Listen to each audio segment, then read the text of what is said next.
Petrol वाचवा, 1 वर्ष सोनं खरेदी करू नका, वर्क फ्रॉम होम करा. तेल संकटाच्या पार्श्वभूमीवर पंतप्रधान मोदींचं देशाला आवाहन.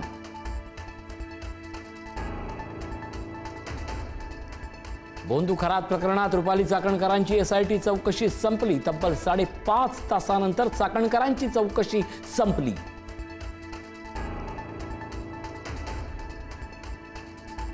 बोंदू खरातचा मुक्काम आता नाशिक मध्यवर्ती कारागृहात. शिर्डी न्यायालयाकडून खरातला 14 दिवसांची न्यायालयीन कोठडी. खरातचा ताबा ईडीकडे जाण्याची शक्यता.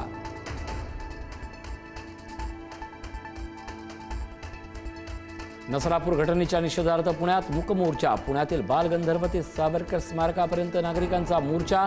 मोर्चात नसरापूर पीडितेचे कुटुंबीय, विविध सामाजिक राजकीय पक्षांचे नेते सहभागी.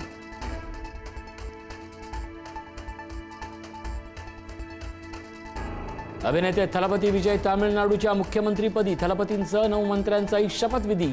विजय थलपती तामिळनाडूचे 9वे मुख्यमंत्री.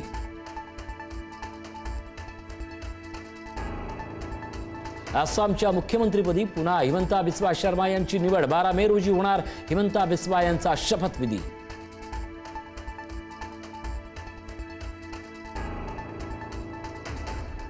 शाईफेक प्रकरणानंतर विकास लवांडेंनी घेतली शरद पवारांची भेट. पुण्याच्या मोदी बागेत लवांडेंनी घेतली शरद पवारांची भेट. लवांडेंना भेटून शरद पवार मुंबईकडे रवाना.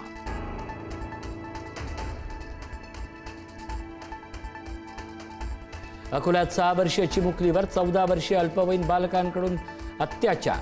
14 वर्षीय बालक अटकेत. अकोल्याच्या पातूर तालुक्यातील सावरगाव येथील घटना.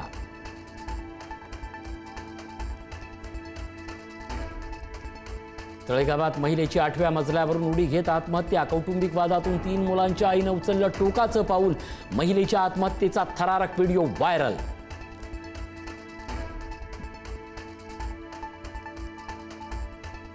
वादळी पावसामुळे कोकणातील हापूस आंब्याचं नुकसान. काढणीला आलेला आंबा पावसामुळे मातीमोल. रत्नागिरीतील आंबा बागायतदार संकटात.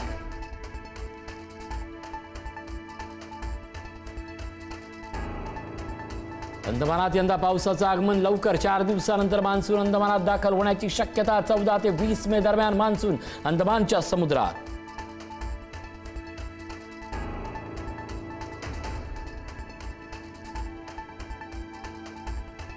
पंजाबचे मंत्री संजीव अरोरांना ईडी कोठडी. 100 कोठडीच्या बनावट GST प्रकरणी विशेष न्यायालयानं सुनावली. 7 दिवसांची ईडी कोठडी.